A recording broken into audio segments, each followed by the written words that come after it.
Good afternoon, buenas tardes, and welcome everyone. The program today will be hosted in English, but if someone wants to make a question in Spanish, it's perfectly fine. I am Maria Rosa Vaquerizo. I'm the CEO of the Andean American Associations, and these are the first chambers of commerce for each country founded in the US, for Colombia, Ecuador, Peru, and Venezuela. They were founded in the 1920s and 30s, and our associations have hosted over 1,000 programs over the years. So for today's program, Lessons for the Future from Latin American Past, we are very pleased to have with us two outstanding people of the Americas. We will have an interview of Michael Shifter, former president of the Inter-American Dialogue, by news anchor Patricia Janiot of Univision. I'm applauding you. I'm sure everyone else is. A warm welcome, and thank you so much to both of you for being with us today, and thanks everyone for attending.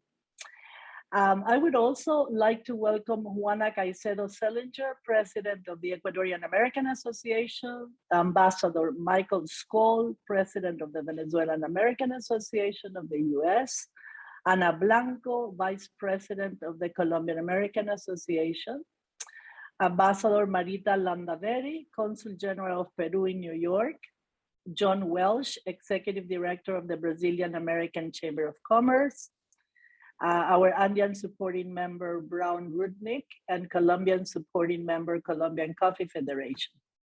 We have several representatives of multilateral organizations. We have the World Bank, Inter-American Development Bank, and the OAS. We also have representatives from the governments of Colombia, Mexico, Nicaragua, and Peru. Financial institutions, including Asobanca, the Ecuador, Chase, Mizuho, Morgan Stanley, and Scotiabank. We have media, Financial Times, NBC Universal, and Vox Hispano News. The universities we have with us today: Columbia, Georgetown, George Washington, IESE from Colombia, and the University of Southern California. And now I would like to introduce our speakers. I will do a brief presentation, but you will find further biographical information on our invitation. Michael Shifter, he writes and comments regularly on US Latin American relationships and hemispheric issues. His articles have been published widely, including in the New York Times, Foreign Affairs, Foreign Policy, Financial Times, Current History, the Washington Post, the Los Angeles Times, the Miami Herald, Journal of Democracy, Politico, and Harvard International Review, among others. He always appears in these leading newspapers and journals in Europe, Latin America, and the Caribbean. He's often interviewed by US, Latin American, European, and Chinese media, and appears frequently on CNN and BBC. Mr. Shifter has lectured at prominent global affairs centers and universities in the United States, Latin America, and Europe, and has testified many times before the US Congress on US policy towards Latin America and the Caribbean. What an honor to have you with us, Michael. And Patricia Janiot, she's a co-anchor of Univision's Noticiero Univision Edición Nocturna. She also serves as a co-anchor for the weekly primetime news magazine, Aquí y Ahora, Here and Now. Janiot also hosts Janiot PM, available on Televisa Univision's streaming platform, VIX. Her distinguished career at the cable network CNN en Español spanned almost 26 years. Later, she became CNN en Español senior anchor. She interviewed most of the Latin American presidents in office during the last 25 years, including Fidel Castro, Hugo Chavez, as well as numerous political leaders and prominent world figures. Among them, Augusto Pinochet, Colin Powell, Bill Clinton, Jimmy Carter, Bill Gates, and many others.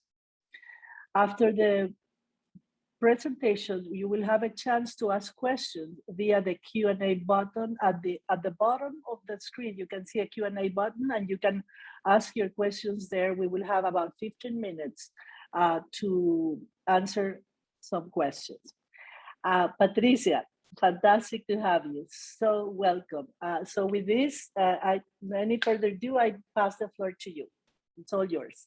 Thank you, Maria Rosa. Well, welcome everybody. I'm really very excited to have this opportunity to chat with Michael Shifter. I've interviewed him many, many times throughout my journalistic career, and always I found a very knowledgeable, a very balanced, a very objective perspective on Latin American issues. He has dedicated his life to our region. So with the current events, I think to have him now with us for the rest of the hour is an honor, and it's a really privileged occasion for all of us. So Michael, I'm really excited. I know you just came from Colombia, my country, where I also went to cover elections. But I wanna start by asking you like an overview of the region. Obviously, we've had a history of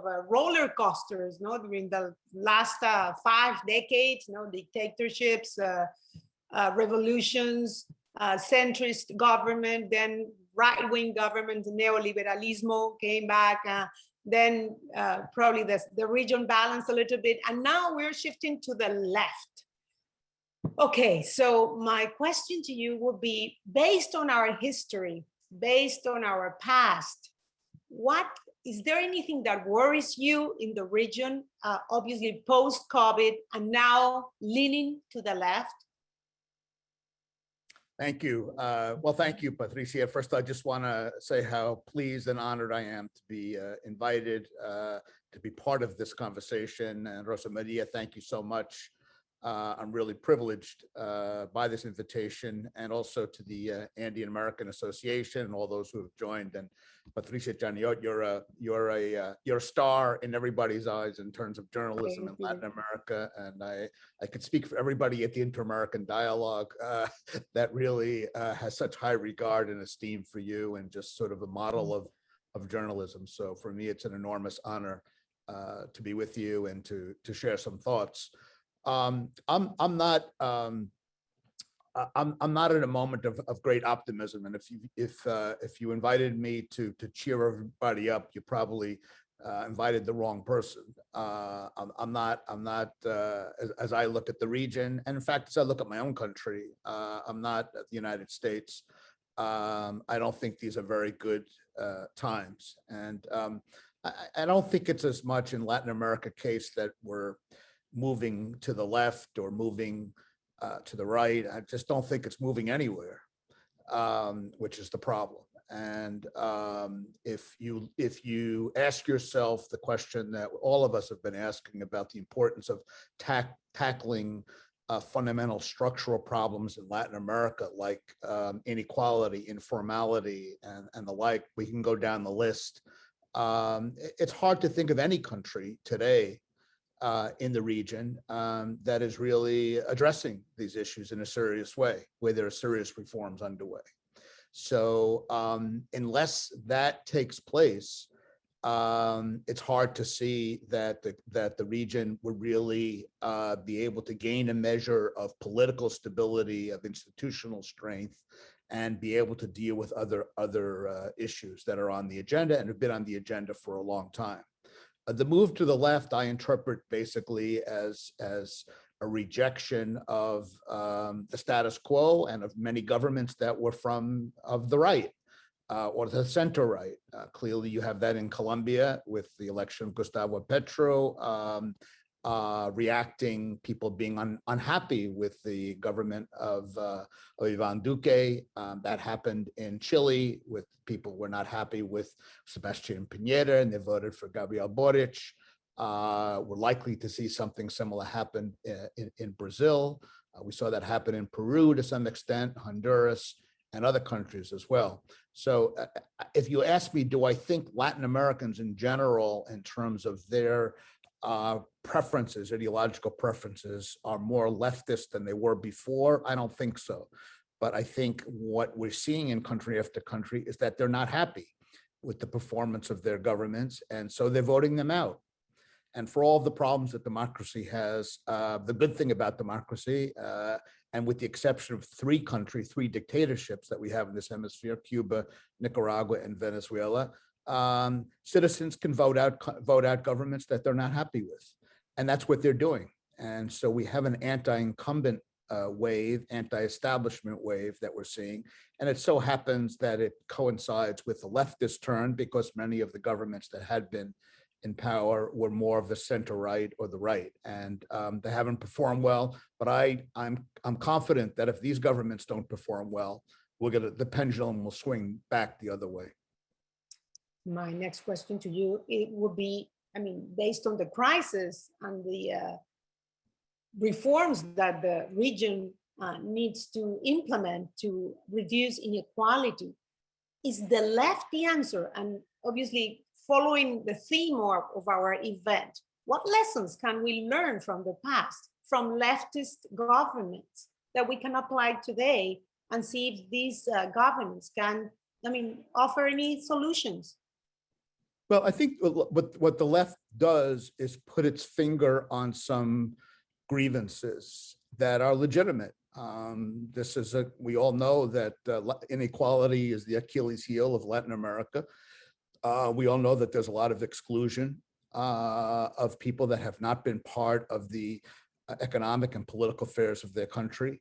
And I think what we're seeing in the case of Gustavo Petro is an example, is that he really gave voice to a lot of those dissatisfaction, a lot of those concerns of being excluded, of not getting kind of the sort of social benefit, education, health access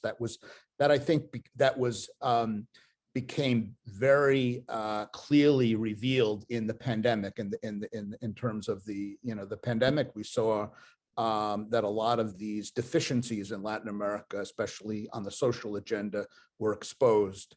And so I think Gustavo Petro gives voice to that, but the lessons are, can he solve the problem?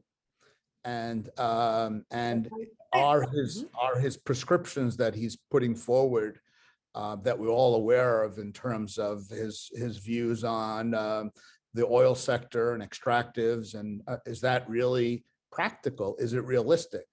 And so the concern for me is not whether we call him of the left or not, but is he competent? Does he have the capacity to really address these problems in a pragmatic, reasonable fashion? And that, I think, is that's the big lesson for me, looking at the region, and in fact, looking at the United States too. These labels are not, it's not that they're irrelevant, but they're secondary to the question of competence and capacity. And I think, I think that the good thing is that these concerns are being recognized, that somebody is tapping into them.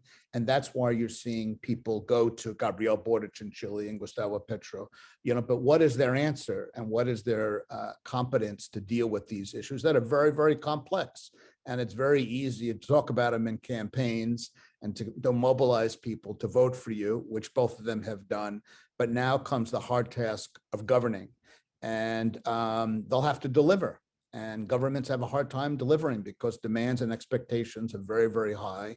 And the fiscal space, which governments have to operate today, that are many of them are indebted, many of them have serious problem, deficit issues and the like. We all know the same story in country after country. It's going to be very hard to respond. So that's the test. And I think it's the test for both governments in Ecuador as well. Guillermo Lasso faces the same challenge. So it's the test for governments of across the ideological spectrum, and it's a question of capacity and competence, and effectively managing expectations, and having good leaders that know how to do that, and chart a direction, have a vision for these countries. Before I move on to Ecuador and Venezuela and other issues in the region, let me just do a follow-up question on Colombia. A few traditional political parties in Colombia are joining Petro's government. At least they announced it. And I think that he will have a good chance to get a majority in Congress. So that has many people worried that he will be able to do sweeping reforms, including constitutional reforms. And that really worries a lot of people based on what we've seen in Venezuela, for example. Are you worried about that? Well, there won't be a Congress to balance the executive well, branch. I would have a slightly different perspective, I think. I mean, in some ways you can interpret the majority that he's been able to cobble together in Congress and the selection of somebody who's the president of Congress in Roy Barrera, who is somebody, as you know, Patricia, and I'm sure many of those who are listening know, was with President Uribe, was with President Santos, and you can't get too much more establishment and institutionalist than Roy Barreras. And some of the people that were more radical and more closer to sort of Gustavo Petro's base, I think were disappointed about that. So you can interpret that as a sign that he is somebody who is not going to go down a very radical path, because Roy Barreras that's not who he is, but that he's going to have to compromise and have to moderate. And I don't think these parties like the Liberal Party and the other parties that have joined him, now the Conservative Party and the Verde Party, the Green Party, doesn't necessarily mean they're gonna sort of buy into all of any kind of very extremist radical proposals. I think that this is you can interpret this as, in fact, a sign that it's much more institutionalist, and that Petro realizes, I mean, he said in a recent interview that I'm sure you and others have seen in one of his first interviews, that if he wants change, he's going to have to work through the system, and he's going to have to and he'll have to compromise with more traditional parties. So it's a bit, there is an irony here that he's defied the political establishment, and yet he needs the political establishment. And some of these parties that are quite centrist, you can't accuse these parties of being very extremist, but they want to. They're now they're now working with him to see whether they can come up with some ideas. Perhaps I'm a little bit more, I wouldn't say optimistic, but a little bit more hopeful, because I just returned, as you said, from Colombia, and I think the initial signs are somewhat encouraging. But I'm also aware of the real risks. I'm aware of Petro's, background, of his, performance as mayor of Bogota, and also lots of pressures that he'll have to deal with within the Pacto Histórico, within his own political party, and especially that of his vice president, Francia Marquez, who is, I think, has even more sort of radical ideas of how to transform Colombia. So that all of that is a very complex governing challenge and task. Whether he's up to it, whether he could do it, and show competence in dealing with this remains to be seen. That's true. Huge expectations, and I'm sure on the way he will disappoint not only his own party but his opponents. Anyway, dialogue and moderation apparently is the main message coming from Petro nowadays. So we have to wait and see. Moving to Ecuador, people are looking at what is going on with awe that, there is this legitimately elected government, and Mr. Lasso is there like on the brink of being overthrown, or not necessarily, through a democratic process, because now his opponent, former President Correa, is asking the assembly to vote to oust President Lasso.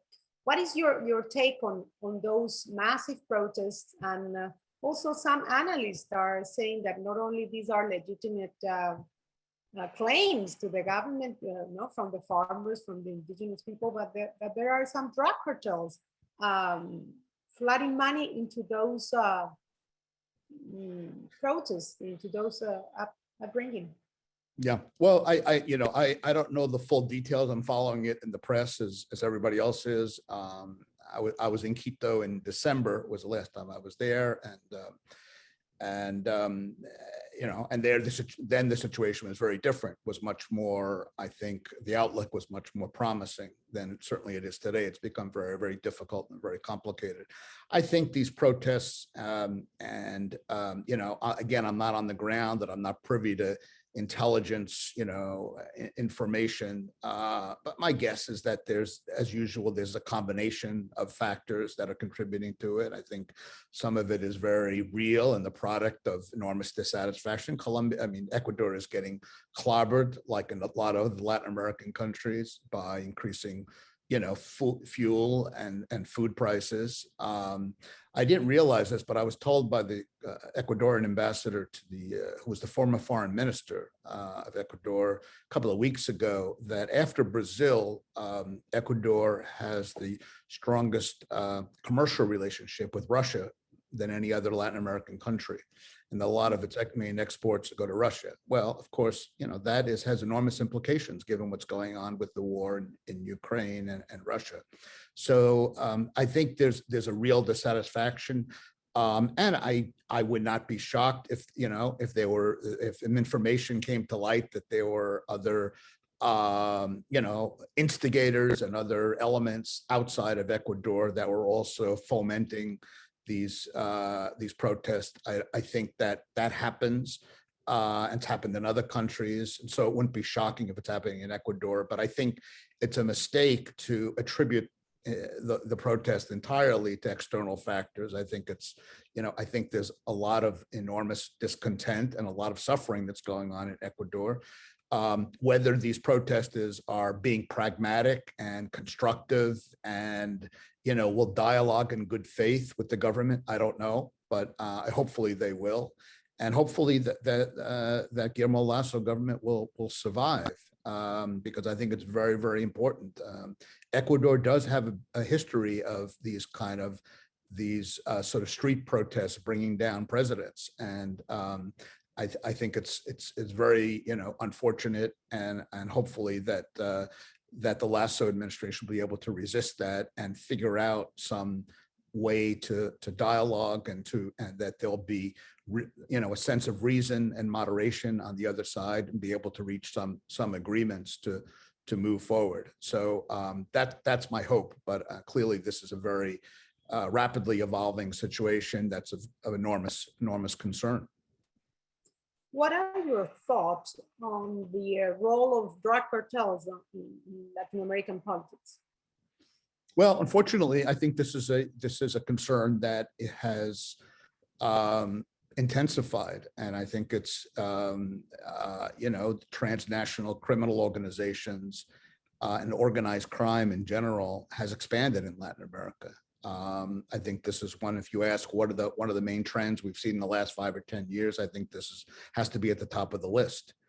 And obviously, there's a lot of penetration in politics, in political parties and governments, and not only at the national level, but especially at local levels as well. We're seeing this in a lot of countries. And we used to talk about this issue in terms of drug cartels, in terms of Mexico and Colombia and a few other countries. And now we're talking about it in Chile, and we're talking about it in Argentina and Brazil and almost everywhere. So it's spread considerably, and it obviously fuels corruption and crime, and undermines democratic institutions. It's a very corrosive force. So I think this has to be at the top of the list of kind of public policies of how to tackle this. So I'm very worried about it, and I see it and I see it happening. I see it going in the wrong direction, frankly. And I think this is an issue that makes democratic politics that much more difficult in country after country. So I'm very worried about this trend.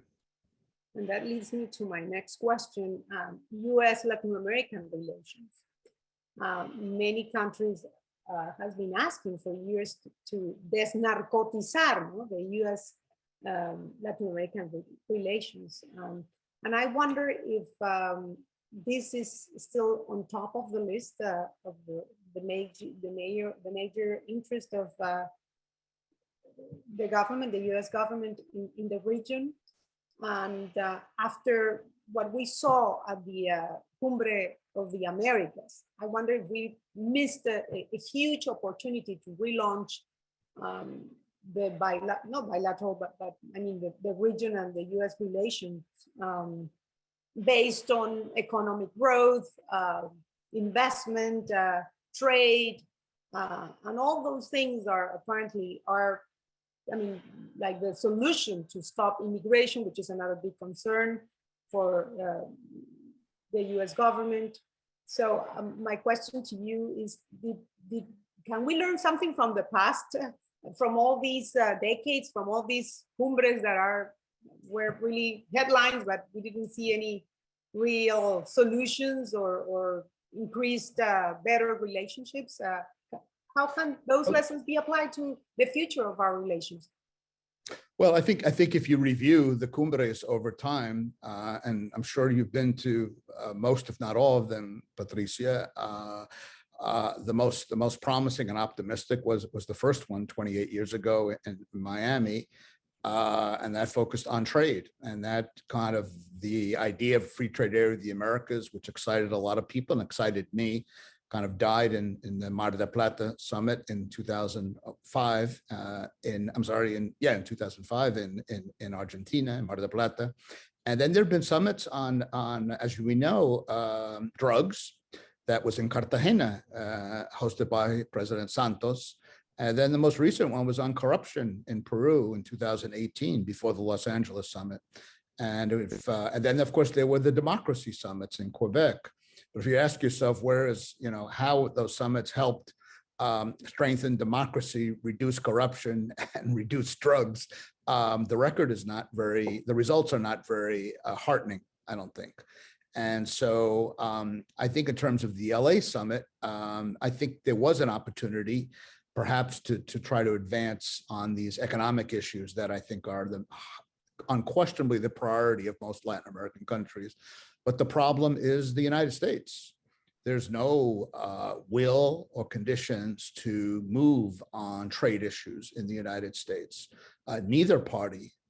It used to be the Republicans that were pro-trade, and the Democrats are more protectionist, and now the Republicans are equally protectionist. And the Democrats are talking about, a foreign policy for the middle class, which is kind of a euphemism for, we have to protect American jobs. So, if you ask yourself, how can the United States, going back to your prior question, help situation in Ecuador and help President Lasso and strengthen his government? One answer would be to have a free trade agreement, which Ecuador wants and President Lasso wants. But if you ask people in Washington, how about a free trade agreement? They said it's impossible. There's just no interest, will in moving in that direction. So I think what I think the summit and the frustrations of the summit, which you expressed very well, is I think just tells us that there are enormous limitations because of the politics in the United States today. That's inward-looking, conflictive, and certainly not pro-free trade. So it's fine to try to promote it, but we have to recognize the realities are very, very difficult. And that, to me, that's very, very unfortunate. And I think one of the factors that explains the distancing between the United States and Latin America over the years that I've written about and spoken about is because what's happening in the United States. And there's just less interest, there's greater indifference.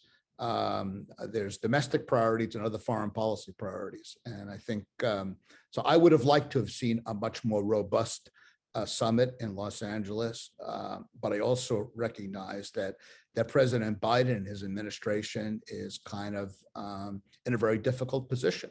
And as we know, many of the issues on the agenda, like migration and Cuba and Venezuela and China and other issues, are very much important in U.S. domestic politics. and they kind of constrain what the administration is able to do. But if we take a look at the free trade agreement between US, Canada, and Mexico, the immigration problem is still there. We are 25 plus years after that agreement. The poverty issue is still there. The corruption is even bigger. The cartel are everywhere. The violence. So what do we need to do to get that first world status and be able to trade at the same level and get the same results as we expected when you sign these kind of treaties? Yes, I think that's a great question. And I think in part the problem was the free trade agreement and NAFTA. And now the renegotiated USMCA are kind of oversold a little bit. You know, this free trade agreements are important. I think the results of NAFTA overall, clearly every agreement, there are winners and losers, but I think overall it's been beneficial for the United States, been beneficial for Mexico, but it's not the answer to the productivity problem in Mexico. For that, you need other policies. You need to increase competitiveness. You need to have better education systems. You need to strengthen the rule of law. You need to deal with violence and reduce corruption. And that, you know, free trade agreements don't do that. And so they are important, but they're not the panacea. They don't, you know, they don't solve all the problems. But I think I think on balance, they've been generally positive in most cases. But I think to address the issues that you identified, you need other policies to accompany free trade agreements. And those have been lacking in Mexico in terms of you know, strengthening competitiveness and reducing inequality and even growth. I mean, growth has been pretty low in Mexico over time. So it's not to say that the free trade NAFTA has been bad for Mexico. It's just that it's not enough. And perhaps it was sold as the answer to all the problems, and it certainly is not. You need a lot more. Let's shift to Venezuela. I think yesterday arrived in Caracas a special envoy commission, let's put it that way, to meet with the Venezuelan government. After many signs of losing all the restrictions and penalties and punishment that the former Trump government implemented on Maduro's dictatorship. I think that's the way to say it clearly. What do you think is coming ahead? Do you think they're going to loosen more economic sanctions? They're going to issue more licenses to oil companies to work in Venezuela, or the main interest is just to release those hostages, not hostages, but those people in prison, the US people that used to work in Citgo that were imprisoned in Venezuela now, I think for 4 years? Or you think the main concern now is just to get that dialogue going to just organize free elections? Well, I think it's my sense is that it's a combination of the three. I think what the administration, what I would encourage it to do is try to get its messaging kind of consistent, because I think in the previous visit of US officials, there were different reasons given for the visit at different opportunities, and that creates confusion and I think creates suspicion of what's really behind it. So I think I would first of all say, whatever the purpose and objective is, it's probably good to be clear and upfront about it. But I think it's a mix of the three, and that should probably just be expressed. I think there is there are hostages there, and I think the hostage expert is part of this mission. I do think you can't. Just reality is the collapse of the international oil market with the war in Ukraine, I think has really, opened up interest and possibilities in not only Venezuela, but Iran and other oil producing countries to see where they can sort of, compensate for the loss of Russian oil. And I think some of that has already happened with Chevron and licensing and the refineries in the Gulf. I think that is likely to move forward. Does that mean lifting sanctions completely? I really doubt it. I don't think that the Biden administration is going to do that unless there are really serious concessions by the part of the Maduro regime. And I think there's an interest in restarting the negotiations in the Mexico City talks that have been stalled. And I know that there are a lot of problems that are sort of preventing them from going forward. And I think Biden administration has decided that, unlike the previous administration, that that a negotiation is the best way, and a political agreement is the best way to get Venezuela out of this incredible tragedy and nightmare that it's been living, and that the maximum pressure approach was tried and didn't work. And so it's important to try a different tact. And so I think it's also in the interest of trying to push the Maduro regime to try to go back to the negotiating table and to see if something can be worked out to get the country out of this tremendous hole and crisis and the suffering that we've seen over many years now. But yeah, there is a huge contradiction there. You have this government dealing with a dictatorship, with an authoritarian government that you have sanctioned, and still you're willing to negotiate licenses. And obviously on the side, you have to try this other way, because obviously the tough way didn't work with the previous administration. You mentioned that the US government and Congress are not really interested in Latin America and to deal with free trade agreements, that they're more concerned about obviously domestic issues and protectionism. And obviously that for many years now have opened the way for the Chinese government to extend their footprint in the region. What is ahead for us with the Chinese not only investing more in the region, but lending more money to our governments? Well, I think China is, which China was, as you know, Patricia, was not even mentioned, I think, at the first summit of the Americas in '94. It didn't exist as an issue. And of course, now it's a very crucial issue. And I think that the Chinese engagement and footprint in Latin America will continue. And they have an aggressive strategy. Clearly it's on trade, financing, which has tapered off a little bit, but now investment in certain areas and high-tech areas and other areas, I think, is increasing. And I think the Chinese are offering Latin American governments and Latin American countries that are in dire straits. Just look at the statistics on the economies, opportunities that it's hard for the United States or other foreign investors to match, especially on major infrastructure projects. Now, the United States, G7 now, President Biden just unveiled basically what had been called Build Back Better World, but they've renamed it Global Infrastructure Partnership, I think it's called. But then again, they talked about this at the last G7. And how much are they prepared to really commit in terms of resources to compete effectively with the Chinese in Latin America and in other developing regions in the world? And I think that's a big question. And I think the United States has to understand that Latin American governments, it's not like they would prefer the Chinese over the United States, probably exactly the opposite. They'd rather deal with ministers of the economy in the United States or Treasury in the United States than they would with Minister of the Economy in China. But if the United States is not in a position to make an offer and to present an opportunity, economic opportunity that's serious and that can help address Latin Americans' problems, I think Latin Americans are just being pragmatic. And it's not because they have an ideological affinity with the Chinese political model. I just don't think that that's the case. It's because they're just being pragmatic, and they have to get through this very rough period, and having greater trade and investment and finance is a way to do that.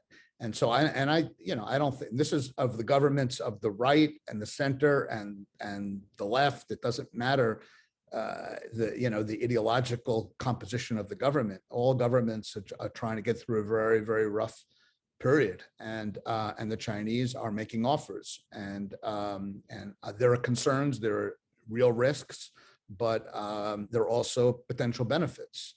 And I think Latin Americans are weighing those and trying to understand, what do they gain and what do they potentially lose? And I think the United States is doing something, but clearly not enough. Whether this new initiative announced at the G7 just now in Germany will really represent a major step forward and a major serious commitment of real resources remains to be seen. We'll see. I think if it does, I think that I would be more encouraged. But we've heard these announcements before, and they sound good, and yet they're not. They don't really. They're just, the levels are just not there to be very competitive. Well, the Chinese are gaining more presence in the region. You mentioned Ecuador has probably the largest trade business with Russia. And now we are hearing that Nicaragua authorized the presence of Russian troops in its territory. I wonder if that is something of major concern, not only for the US, obviously, that is dealing now with Russia and Ukraine, this invasion, but also for our region, for Central America and the rest of Latin America. Russian troops in Nicaragua. What is your well, I guess my reaction is that it's a major, more than anything else, it's a provocation. And I think the Russian support and association basically with its three main allies, which have been Nicaragua, Cuba, and Venezuela, involves projecting its geopolitical position in close to the United States, in three countries that are close to the United States, that are adversaries of the United States, and also obviously involving some arms sales as well to those three countries. I think Russia's capacity to really be a factor economically in the region is very limited, has been limited, and even more so with the war. But I think this is a provocation. I think the United States, but I don't see that this is going to mean that, there's going to be any kind of military aggressive, Russian behavior in Nicaragua or Central America or elsewhere. I just don't think. I mean, they obviously have their hands full in Ukraine and are getting more than they bargained for. They didn't expect the kind of resistance that they're meeting in Ukraine, and I just think it's to think that they're going to sort of mount a serious military operation in Central America. I think there's just very little likelihood of that, but it is a way to sort of poke the United States and irritate the United States, and that's part of their strategy overall, psychological strategy and disruption. They are unlike the Chinese, who basically want order so that they can advance their economic interests. The Russians want disorder and want disruption. They're very, very different in what their main interests are, I think. So they want to disrupt things, but I think the capacity to do a lot, I think, is pretty limited. I wonder if the next spot for their provocation is Cuba, and that takes me to my next question. What is Cuba's role in Latin America? Do you think they are still behind the leftist parties in Latin America? And based on what happened decades ago, what can we learn from now on that we have all these leftist governments? Well, I think Cuba's, projection in the region is, and with the leftist, is extremely limited. Again, this is a country that it's economically a disaster, humanitarian crisis, as we know, and I'm sure you've reported, all the Cubans are leaving the country, trying to leave the country, and so this is a country in serious decay. I think it represents a model for nobody, and I think its ability to influence other leftist governments or parties in the region is extremely limited. There's a long history, so there's some residue. I'm not saying it doesn't exist, but it's extremely, it's not a terribly relevant and effective force at this point. I think that clearly there is an influence. Cuba has in Caracas with the Maduro dictatorship. That goes back to the longstanding, relationship between Chavez and Fidel Castro and Maduro's time in Cuba, and I understand all of that. And so there's clearly, especially on intelligence issues and security issues, there's an important influence. But I just don't think Cuba, given its terrible weakness and the tragic situation in the country, has a real ability to be very effective in spreading or influencing and shaping leftist governments or movements throughout the region. And my last question before I share with you some questions from the audience, Michael, what would be the lessons for Latin Americans' future? Just to round it up. Well, we have a good example in Uruguay. Be more like Uruguay. Uruguay's it had governments of the left. Now it has governments of the right. And what matters is just good public policy, moderation, pragmatism, and trying to achieve the right balance. And that's, and I think that's kind of the lesson for Latin, if there's going to be a kind of serious reforms in Latin America. And I don't see some of these problems like polarization, and other, political issues really being resolved, and populism, which is, spreading in Latin America. It's not going to get under control unless there are sort of improvements, and improvements require reforms that we all know about. And we've been talking about them, for my career and your career, and the progress has been disappointing. So I think the lesson is to look at some areas, some countries that have made progress. It hasn't been spectacular. It's not like they're shining examples. I think one of the lessons is that we shouldn't overpromise. There's been too much overpromising, saying, we're going to do this, and then there are promises that are unmet. And that's a recipe for disappointment and frustration. And that's why people, go to the streets, and because they were promised something and it wasn't delivered. So maybe promise a little bit less and keep some of the promises in line what is reasonable to deliver. And maybe the Uruguay experience, can offer some useful lessons in that respect. The problem is to say there's this magical transformation that we're going to change from one day to the next, and that just doesn't happen. It's just too difficult, too complex. So be honest with people, look for incremental but positive changes, and really be realistic about what can be delivered. And I think that, to me, is the main lesson that I see coming out of my years of watching and studying Latin America in recent years. Well, the Uruguayans are selling marijuana. Probably there's something good coming out of that. There we go. There we go. Right. Okay. I have here a question from Michael Skoll. He says, excellent balanced presentation. Colombia has been the leading Latin American ally of the US against the Maduro regime and for the return of democracy to Venezuela.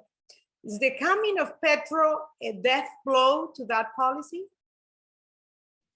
Well, I want to thank and give a gran saludo to Ambassador Skoll, good friend, and thank him for the question. Yes, but I think the answer is yes. I mean, I don't think there's any doubt, that Petro has a very, very different position on Venezuela than President Duque did. But let's look at what he did. Very, very interesting. First he calls President Biden. First President Biden calls him. They have a long conversation, and then he calls President Maduro. Then he calls Maduro, and talks about not becoming good friends, but how do we kind of work out this border, the mess at the border between the two countries, which has been closed down, and how do we reopen it, and then maybe start to look at sort of reestablishing consuls in in Venezuela. I think Ambassador Skoll will know better than I do, but I think there are about 12 or 14 Colombian consuls in Venezuela, and they've all kind of completely, they've deteriorated. They really are not functional. So how can we get those consuls functional? That doesn't mean embracing the Maduro dictatorship. It just means getting a presence, to deal with practical issues on the ground and establishing consuls in Colombian consuls in Venezuela. So yes, I think there's no question about that. But let me just make one point. I mean, President Duque was also an outlier in Latin America. I mean, he was really on Venezuela issue. He's really the only head of state that I'm aware of that had a very, very strong sort of maximum pressure, almost, very linked to almost the Trump administration on Venezuela. And so coming of Petro, does it put Colombia at odds with the rest of Latin America, or does it put Colombia in line with the rest of Latin America? So in some ways, it puts it more in line with the rest of Latin America. Colombia was, and you could argue whether it was good or bad. I'm not going to comment on that, but I think it clearly was, he was different. Duque's position was different than almost any other Latin American leader. He held strong to a very strong, aggressive stance on Venezuela. And I think Petro is coming in saying, we got to deal with some practical issues, and and so I think that's the direction that he's going to go in. So yes, I think it marks, a difference. But frankly, I think even if Rodolfo Hernandez, who was the other candidate, had won, I don't think we would have seen a continuation of the Duque policy towards Venezuela. So whoever won the second round, it was going to change, and hopefully it will be a constructive approach. It's just beginning, but we'll see. But it's undoubtedly a shift from what we've seen over the last 4 years. Pareciera que Estados Unidos tiene ahora la sartén por el mango si avanza con esa estrategia de sentarlos en México a negociar. Michael, I would like to ask you about Peru. We didn't talk about Peru. Okay. What do you think they've done so far since the professor have taken over? Professor. It's not a very happy situation, a good situation, I'm afraid. And I think a friend of mine, a Peruvian analyst, described it as kind of his phrase was, it's a perverse equilibrium. It's unclear whether, there have been attempts to impeach Castillo that have not succeeded. Now there are major corruption cases that are going forward by the Fiscalia. We'll see what happens there. But the sad thing to remember, keep in mind about Peru is I mean, clearly this, corruption aside, which is a big issue, this is clearly somebody who was not up to the task of running a complex, challenging country like Peru. So as they say in Spanish, el cargo le queda muy grande. And I think there's no question about that. So, but the problem goes beyond the president. The problem is that we have a very corrupt Congress as well in Peru. And some people are calling for, the solution is new elections. But then you ask yourself, okay, if they're new elections, who would you like to see be as the candidate? And then when, I posed that question to a lot of Peruvian friends when I was in Lima about 3 or 4 weeks ago, and they kind of looked at each other and said, well, we don't know. Well, if there are no alternatives, that's kind of a pretty depressing, outlook. So I'm not optimistic, although the Peruvian economy, this has always been the paradox of Peru, right? They've had dismal politics for a long time. Presidents that have been corrupt and that have gone to jail and other dramatic situations, and yet, the economy, has continued. I don't think it's not at the same level as it once was, but the economy is not about to collapse, and so that keeps the country going. But unfortunately, the politics are very, very worrying, and I'm not sure kind of how do you get out of this situation of a president that clearly is in over his head and is not capable of really, running the country. Well, I would like to invite our audience to send questions. We have, a few minutes left. That's before we end our program, because I need to have a couple of minutes for Maria Rosa to round it up. But in the meantime, if somebody sends a quick question, I can squeeze it in right now. If not, I'm going to ask you about Latin American integration. Petro has talked about that regarding the environment. And I read an article that you sent, Michael, about how in the COVID response, they were not like a policy that all they could just take advantage of by integrating the response to the emergency. So I wonder if there is any light, any option, any opportunity now that Petro is taking power and he's saying that he's a good friend of Boric in Chile and a good friend of Lula if he gets re-elected. Is there a possibility of just talking about integration as, I don't know if as Chavez dreamt it when he talked about ALCA, but in any other form, do you see there some kind of integration? Well, one thing that came clear to me when I was in Bogota the last couple of days, for 3 days, and a lot of people commented on this, is that Petro clearly sees himself not just as a president of Colombia, but he has a much he sees it himself in a much wider regional role. And it's fascinating that the first steps that he took really were not on domestic policy, were on foreign policy. Biden, Maduro, naming his foreign minister. The first person that was named was the foreign minister, Alvaro Leiva. I mean, he's got this kind of regional kind of sort of view in mind. And I think the climate change issue is a good issue. It's something that Boric, I think is embraced. We'll see to what extent Lula embraces it in Brazil. There, I think he may run into some differences. So I think it's sort of in general terms, it's good. Obviously, more integration I think integration is a good thing, and it's been very disappointing. Clearly, in the pandemic, as you say, it was very bad.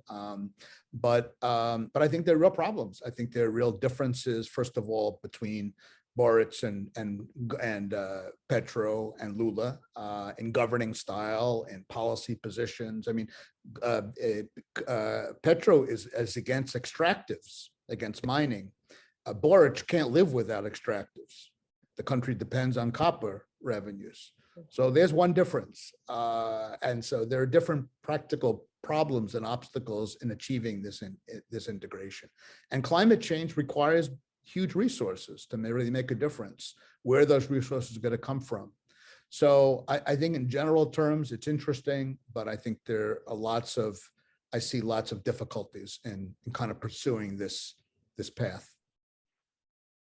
Okay, I think Maria Rosa, we're almost there. 2 minutes to 4. Thank you so much, Michael. I really enjoyed it, and I hope our audience also got this wonderful overview of what can we expect, what can we do different, and you opened a lot of questions, so we just have to sit back and wait. Thank you so much. Thank you so much. I really appreciate it. Thank you so much for those. Thank you. Perspective. Thank you so much. We can certainly not sit back and relax. We have to sit back and we have to. After listening to you both, I just wanted to say that it was great that you took time off to share this great conversation with us, and we were able to hear your expertise in the region. It's been a fascinating hour, and you have raised a lot of questions, and I have also been able to,